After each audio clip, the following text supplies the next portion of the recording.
Hello, in this video I'll be showing you how to interface a fire sensor to the Raspberry Pi board and send an SMS notification when the sensor detects fire at home. So a flame detector or a fire sensor is designed to detect and respond to the presence of flame or fire. So as we have discussed earlier, there are different ways in which the sensor interface to the board can respond to us and alert us about the incident. Last time around we have seen a Gmail alert being sent to our inbox. So this time we'll be letting the Raspberry Pi send an SMS notification to our mobile regarding the incident happening at home, and then we could take necessary actions thereby. So now let's get into the circuit connection. So we have the A0, the ground pin, the plus 5 volt or the 3.3 volt depending on the module, and the D0 pin. So the D0 pin is for the digital output and the A0 for the analog output. So we have LEDs over here on the module, one for the power and one for the D0 pin. So whenever Raspberry Pi board powers up the module, the power LED would glow, and whenever the sensor detects flame, the D0 LED would glow. So we have potentiometer box on the sensor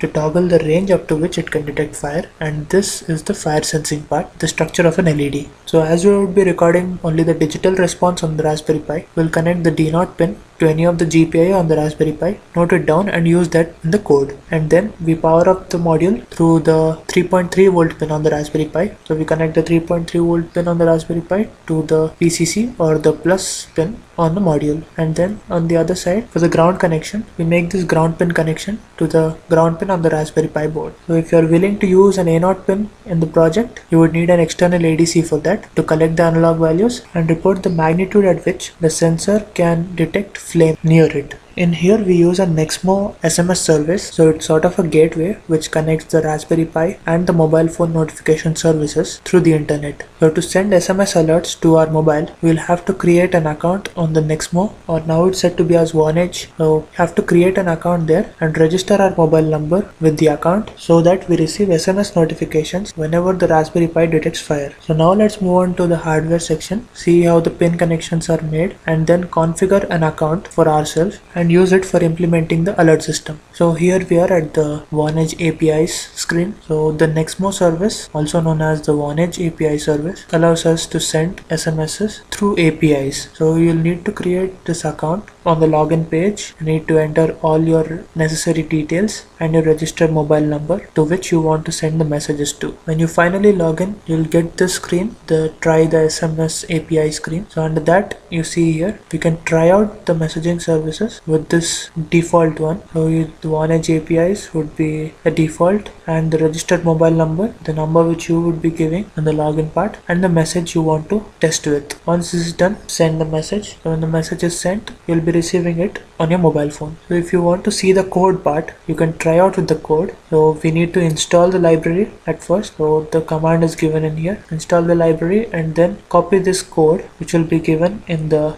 write the code section. So in here you will be having this function nexmo.client, which would connect your mobile and your Raspberry Pi through the APIs. So in here we have an API key and an API secret key here. So it's like the username and the password kind of. So these are the few important things we would need to send the messages to our mobile phone. So this function, the client.sendMessage function, would be containing the contents of the message, the from, to, and the text message as well. So now that we are ready with the Nexmo account, let's move on to the hardware and implement the necessary application. Here we are with the hardware setup now. Connections made as per the connections shown in the FreeSync diagram. Let's have a closer look at the sensor connections and then move on to the implementation.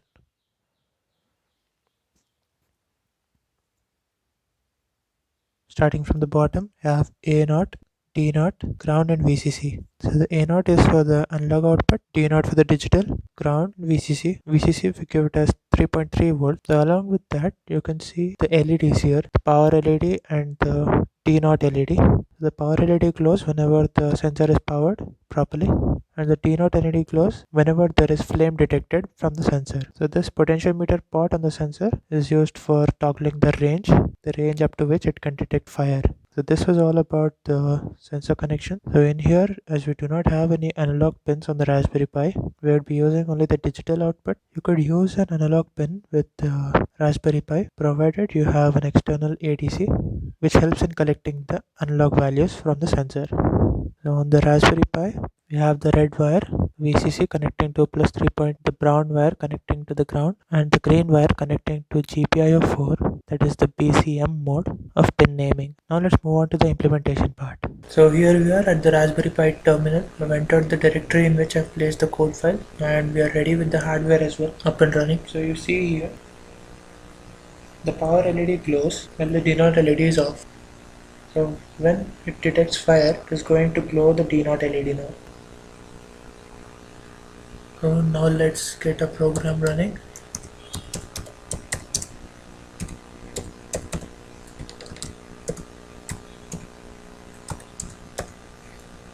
Program is running now.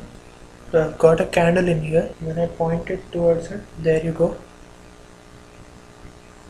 It sends the text message now. The text has been sent. Let's check our inbox. So here you see the message from the Raspberry Pi. So it displays the text as given in the program. So it says fire at your place, followed by some default text there, free SMS demo test message. So as I'm using a trial version of the Nexmo account, I'm getting this text along with the text I wanted to send. So when you switch to paid services of Nexmo, you can get rid of this default text message and get only the text which you have given in the program.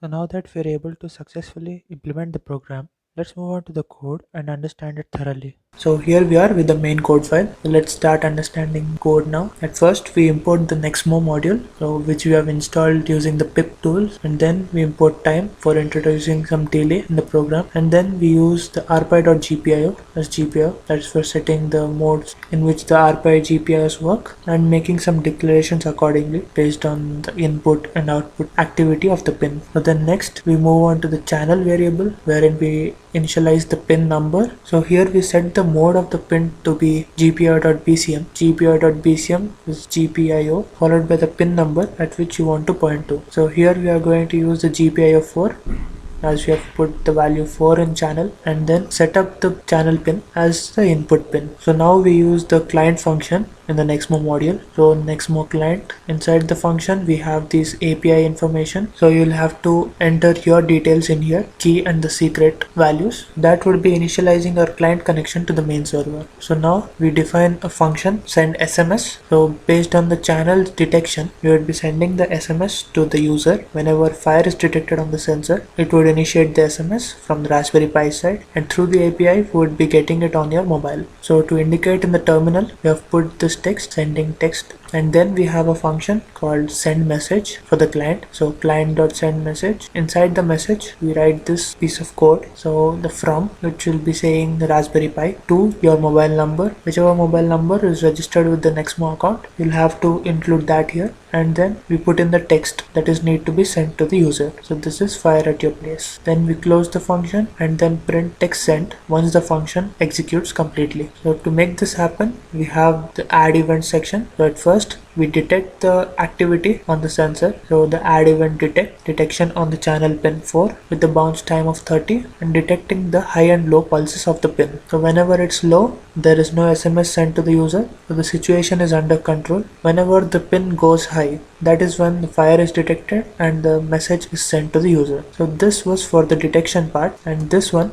is for the message initiating part. So in here we add the event as callback. We call the send SMS function based on the values detected on the channel pin. So to make the program run forever, we'll use a while loop with the true function, with the true condition. So while true, time sleep 1. So every second we'd be detecting, and whenever there's a fire accident that is happening, we notify that accordingly to the user. So there ends the program. So in this video you have seen how to interface a fire sensor with the Raspberry Pi board and notify the user with an SMS notification on his or her mobile. To get the code of this project, please do check out the blog link given in the description below. Thank you.